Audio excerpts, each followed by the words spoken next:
فإن خير الحديث كتاب الله وخير الهدي هدي محمد صلى الله عليه وسلم وشر الأمور محدثاتها وكل محدثة بدعة وكل بدعة ضلالة وكل ضلالة في النار. قال الله تبارك وتعالى في كلامه المجيد: أعوذ بالله السميع العليم من الشيطان الرجيم. بسم الله الرحمن الرحيم. يا أيها الذين آمنوا اتقوا الله حق تقاته ولا تموتن إلا وأنتم مسلمون. وقال تعالى في مقام آخر: وننزل من القرآن ما هو شفاء ورحمة للمؤمنين ولا يزيد الظالمين إلا خسارا. تمام قسم کی حمد و ثنا و اللہ وحدہ لا شریک کے لیے لائق و زیبا ہے، جس نے ہمیں اور آپ کو پیدا فرمایا۔ درود و سلام اس ذات مبارکہ مطہرہ پر جن کا نام نامی اسم گرامی احمد مجتبی محمد مصطفیٰ صلی اللہ علیہ وسلم ہے۔ حضرات گرامی قدر، نوجوان دوستوں، بزرگوں اور بھائیوں، میں بلا کسی تمہید کے اپنے اسی موضوع کی تکمیل آپ حضرات کے سامنے کرنا چاہتا ہوں جو موضوع میرا چل رہا تھا، یعنی جناتوں کی حقیقت، جن کی حقیقت اور اس کا علاج۔ اور اس تعلق سے میں نے چند باتیں آپ حضرات کے سامنے میں نے رکھی تھیں پچھلے لیکچر میں کہ جناتوں سے آپ کیسے بچ سکتے ہیں۔ قبل اس کے کہ میں اس کے علاج اور معالجے اور دیگر چیزیں آپ سے بیان کروں، میں نے یہ سمجھا تھا اور ابھی بھی میں نے سمجھا ہے کہ وہ تدابیر جو دوا اور علاج سے بہترین ہیں اور افضل ہیں، وہ تدابیر میں آپ حضرات کے سامنے رکھوں جس سے آپ شیطان سے، جن سے، خبیثوں سے آپ بچ سکتے ہیں، جن کے کرنے سے شیطان آپ تک نہیں پہنچ سکتا ہے، جس کے اوپر عمل کرنے سے آپ سے شیطان بہت دور رہے گا۔ اس سلسلے میں نے چند تدابیر آپ کے سامنے رکھی تھی اور آج میری یہ کوشش ہوگی کہ میں ان تدبیروں کو آپ کے سامنے مکمل طور پہ رکھوں۔ بہت ساری باتیں ہیں اس میں، بہت ساری چیزیں ہیں، چونکہ رمضان المبارک قریب ہے اور ہفتہ عشرے کے اندر ہم اس خیر و برکت والے مہینے میں داخل ہونا چاہتے ہیں اور داخل ہو رہے ہیں الحمدللہ۔ اور وہ مہمان جو سال بھر کے بعد اپنے جلوں میں، اپنے دامن میں خیرات و برکات کی کرنے لے کے سمیٹ کر کے ہم تک آ رہا ہے، ہم اس کا استقبال کرنے والے ہیں، اس کا مقابلہ کرنے والے ہیں، اس کا آمنا سامنا کرنے والے ہیں۔ اس لیے یہ رمضان سے پہلے تک کا یہ پہلا پروگرام یا آخری پروگرام ہوگا انشاءاللہ، اور اس کے بعد باذن اللہ رمضان المبارک کے بعد، عید کی چھٹیوں کے بعد 10 دن کے، اس کے بعد ہمارا پروگرام پھر شروع ہوگا۔ آپ حضرات کی معلومات کے لیے میں پہلے سے بتلا دینا مناسب سمجھتا ہوں۔ اگلا جو ہفتہ آ رہا ہے اس میں پروگرام نہیں ہوگا، بلکہ یوں سمجھیں وہ رمضان اور اس کے ضمن میں اور بہت سارے لیکچرز ہیں، بہت سارے پروگرامز ہیں، ادھر کریوں میں، پھر جدہ اور دیگر جگہوں پہ ہمیں جانا ہے، اس لیے میں جو ہے اس کے لیے معذرت چاہتا ہوں۔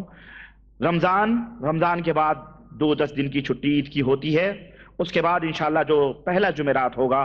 پہلی جمعرات کی تاریخ آئے گی انشاءاللہ تعالی، اس میں ہمارا یہ پروگرام پھر چالو ہوگا، اور میں کوشش یہ کروں گا کہ اس میں جن لوگوں کو جنات لگتے ہیں، سواری کرتے ہیں، اس کا علاج، اس کا معالجہ اور یہ تمام سب باتیں میں رکھنے کی کوشش کروں گا۔ آئیے وہ تدابیر، وہ حفاظتی تدابیر جن سے آپ اور ہم شیطان سے بچ سکتے ہیں، شیطان سے دور رہ سکتے ہیں، شیطان ہم سے دور ہو جائے گا، ہوتا رہے گا، وہ تدابیر ہم سنتے ہیں۔ میں نے پچھلے لیکچر میں 3-4 باتیں آپ کے سامنے رکھی تھیں، اخلاص، للہیت اور اس طرح سے نبی کریم صلی اللہ علیہ وسلم کی اطاعت اور فرمانبرداری اور دیگر چیزیں۔ آئیے میں وہیں سے اپنی ابتدا کرتا ہوں۔ تین تدبیریں میں نے آپ کے سامنے رکھی تھیں، آج میں کچھ اور تدبیریں رکھ رہا ہوں۔ چوتھی تدبیر حفاظتی تدبیر، جس سے کہ شیطان آپ سے دور ہو سکتا ہے، آپ سے دور رہے گا، وہ یہ ہے کہ فرض نمازوں کو باجماعت ادا کرنا، باقاعدے اس کا اہتمام کرنا، محافظت کرنا، حفاظت کرنا کہ فرض نمازوں کو باجماعت ادا کریں۔ اس سلسلے میں اللہ کے رسول صلی اللہ علیہ وسلم کی بہت ساری حدیثیں موجود ہیں۔ ان میں سے ایک حدیث میں آپ حضرات کے سامنے پڑھنا چاہتا ہوں۔ اللہ کے رسول صلی اللہ علیہ وسلم نے فرمایا کہ ما من ثلاثۃ فی قریۃ ولا بدو لا تقام فیہم الصلاۃ الا قد استحوذ علیہم الشیطان فعلیک بالجماعۃ، کہ جہاں کہیں بھی تین آدمی کسی بستی میں ہوں یا کہیں کسی بدو جہاں رہتے ہیں، ویرانے میں خیمے میں گاڑ کے وہاں رہتے ہیں، تو اس میں نماز قائم کی جاتی ہے۔ اگر اس میں نماز نہیں قائم کی جاتی ہے، یعنی باجماعت نماز نہیں ادا کی جاتی ہے، اگر تین آدمی ہیں، ظاہر ہے تین آدمیوں میں جماعت ہوتی ہے، اگر تین آدمی مل کے نماز نہیں پڑھتے ہیں تو ان کے اوپر شیطان غالب آ جاتا ہے، ان کے اوپر شیطان غالب آ جاتا ہے۔ تو تمہارے اوپر باجماعت نماز پڑھنا یہ واجب اور فرض ہے۔ باجماعت نماز پڑھو گے تو شیطان تم سے دور رہے گا، اور اگر الگ الگ نماز پڑھو گے تو تمہاری مثال ایسی ہی ہے جیسے بکریوں کے ریوڑ سے کوئی بکری جب الگ ہو جاتی ہے تو بھیڑیا اس کو شکار کرنے میں کامیاب ہو جاتا ہے۔ اسی طرح سے جو لوگ باجماعت نماز نہیں پڑھتے، تین آدمی ہیں اور کسی بدو میں، کسی قریے میں، کسی بستی میں، تو ان کے اوپر شیطان غالب ہو جاتا ہے۔ تو اور جس کے اوپر شیطان غالب ہو جاتا ہے، ظاہر ہے اسے شیطان اللہ کی یاد سے غافل کر دیتا ہے، یہی اس کا ہے۔ اور جب بندہ اللہ کی یاد سے غافل ہوتا ہے، شیطان کا غلبہ اس کے اوپر فوری طور پر ہو جاتا ہے۔ تو یہ چوتھی تدبیر ہے کہ باجماعت نماز ادا کرنے کی پابندی کریں، اس کے اوپر ہمیشگی کریں۔ پانچویں تدبیر ہے کتاب و سنت کو لازم پکڑیں۔ ہر عمل ہو، کہ عقیدہ ہو، کہ قول ہو، کہ فعل ہو، اخلاق ہو، غرض کی زندگی کے ہر گوشے میں، زندگی کے ہر گوشے میں آپ کتاب و سنت کو لازم پکڑیں۔ کتاب یعنی قرآن کریم، اور سنت یعنی نبی کریم صلی اللہ علیہ وسلم کے اقوال، افعال، اور اسی طرح صحابہ کرام اور تقاریر، جو صحابہ جن کو حدیث تقریری کہا جاتا ہے، آپ اس کے اوپر ہمیشگی کریں، دوام کریں، اس کو لازم پکڑیں۔ چنانچہ اللہ تبارک و تعالیٰ نے قرآن کریم کے اندر، اور اس کی وجہ یہ ہے کہ جو شخص قرآن و سنت کو لازم نہیں پکڑتا ہے، جو شخص قرآن و سنت کو لازم نہیں پکڑتا ہے، شیطان اس کے اوپر غالب آ جاتا ہے۔ اللہ وحدہ لا شریک نے قرآن کریم میں دعوت دی اپنے ماننے والوں کو، اور فرمایا وَأَنَّ هَذَا صِرَاطِي مُسْتَقِيمًا فَاتَّبِعُوهُ وَلَا تَتَّبِعُوا السُّبُلَ فَتَفَرَّقَ بِكُمْ عَنْ سَبِيلِهِ ذَلِكُمْ وَصَّاكُمْ بِهِ لَعَلَّكُمْ تَتَّقُونَ۔ اللہ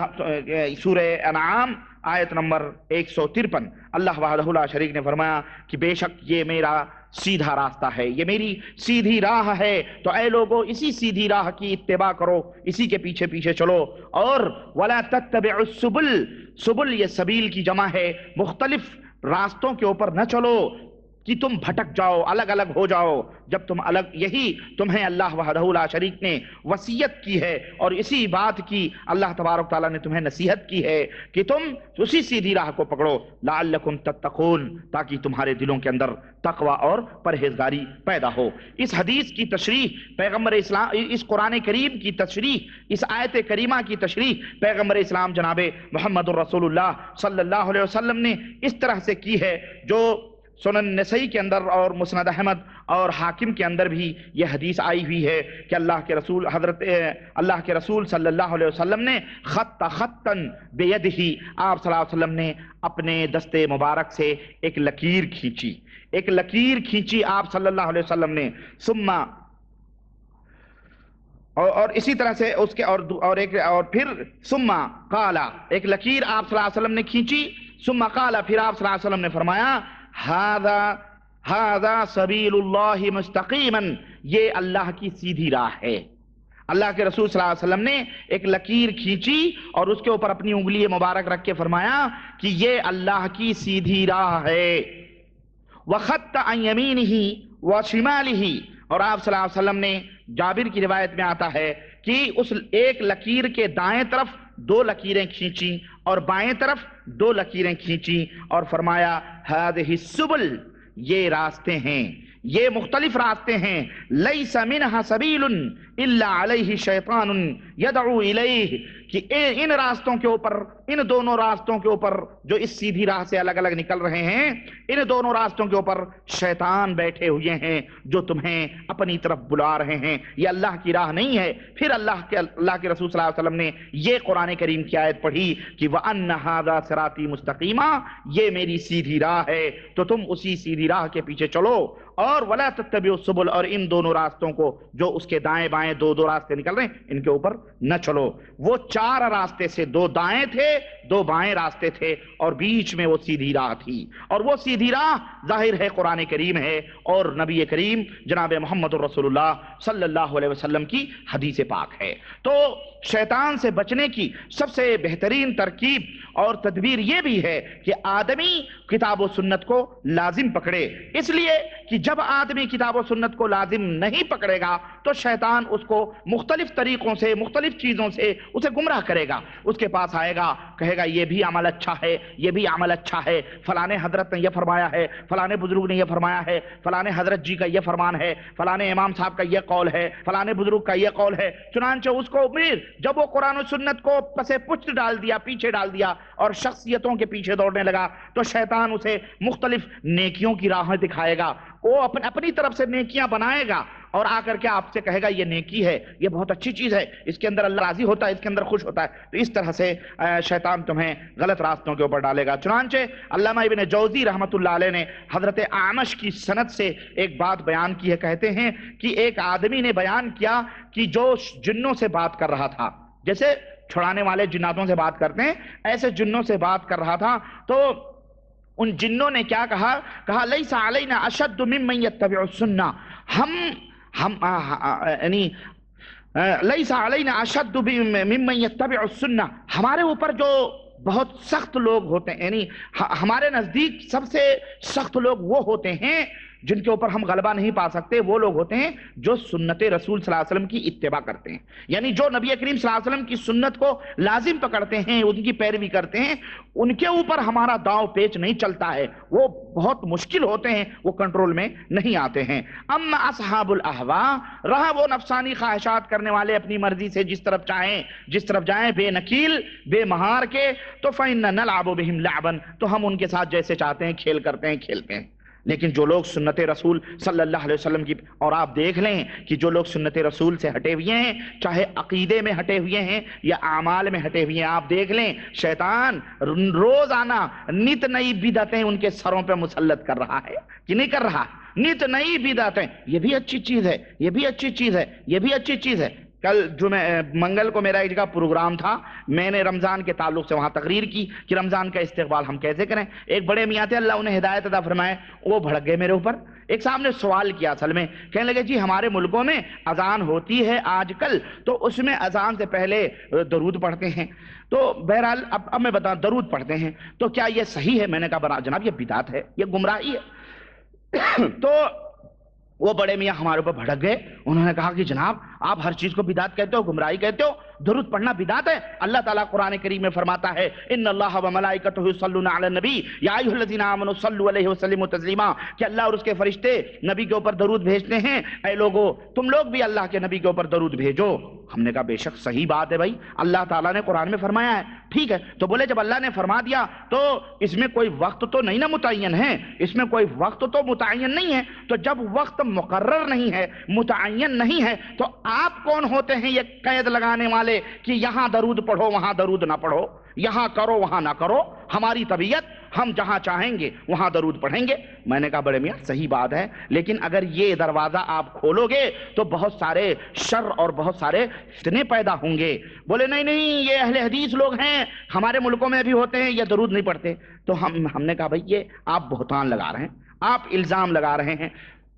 بہرحال ہم نے ان کو سمجھایا ان کو ہم نے کہا دیکھیں ہم درود پڑھتے ہیں، بلکہ ہمارے نزدیک تو وہ حدیث دلیل ہے جس میں اللہ کے رسول صلی اللہ علیہ وسلم سے ایک صحابی نے کہا تھا کہ اگر ہم دعا مانگیں اور ایک حصہ آپ کے اوپر درود پڑھیں، غرض کی لمبی حدیث ہے، اس صحابی نے اخیر میں یہ کہا اللہ کے نبی میں اللہ سے دعا نہیں مانگوں گا، میں صرف آپ کے اوپر درود پڑھوں گا۔ تو اللہ رسول صلی اللہ علیہ وسلم نے فرمایا کہ جب تم ایسا کرو گے تو اللہ تعالیٰ تمہاری ہر جائز مرادوں کو پوری فرما دے گا۔ ہمارا تو یہ عقیدہ یہ ہے کہ بندہ اللہ سے نہ مانگے، صرف درود ہی اللہ کے نبی پہ پڑھا کرے تو اللہ تعالیٰ اس کی آرزو، اس کی تمنائیں، اس کی خواہشیں پوری فرمائے گا۔ ہمارا تو یہ عقیدہ ہے، آپ ہمارے اوپر یہ الزام لگا رہے ہیں۔ رہا دوسری بات یہ ہے کہ دعا پڑھنے کا طریقہ اللہ کے رسول صلی اللہ علیہ وسلم نے بتایا کہ جب کوئی آدمی دعا مانگے تو ہمارے اوپر درود پڑھے اور اخیر میں درود بھی پڑھے تو اللہ تعالیٰ اس دعا کو قبول فرماتا ہے۔ تو ٹھیک ہے، اب آپ کہہ رہے ہو کہ وقت مقرر نہیں ہے اور ٹائم مقرر نہیں ہے، ہم جب چاہیں جہاں چاہیں درود پڑھیں، لیکن